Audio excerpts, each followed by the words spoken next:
La grande notizia è che abbiamo avuto conferma da IRICAV e da RFI della possibilità di salvare il bosco Lanerossi. Bosco Lanerossi, il baluardo dei Notav salvato dalle ruspe.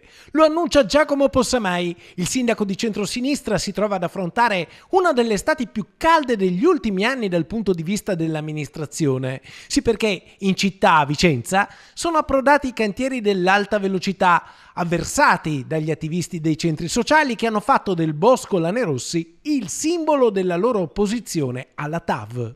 Qui era prevista un'area di cantiere che avrebbe portato all'abbattimento di questo bosco grazie all'intervento, alla sollecitazione nei mesi di attivisti del quartiere, di cittadini che hanno segnalato che quest'area privata, che sarebbe diventata l'area di cantiere, aveva al suo interno alberi monumentali, un bosco molto importante. Siamo riusciti a discutere con i ricavati RFI della possibilità di spostare questo cantiere. L'idea è quella di consegnare questo bosco alla città e di fare in modo che diventi un bosco pubblico, anche con la partecipazione e la gestione da parte del quartiere, per mantenere questo polmone veramente importante per la città. Insomma, una zona privata che diventerà pubblica e che potrà essere utilizzata dai cittadini. L'area di cantiere invece verrà spostata.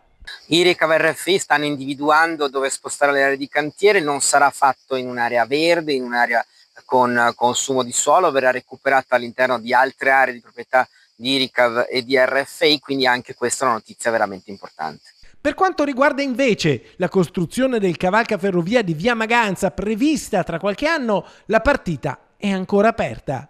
Capiremo con IRICAV e con RFI tutta la parte di verde che sarà possibile salvare anche in quel luogo e tutta invece la parte che dovremo andare a ripiantumare.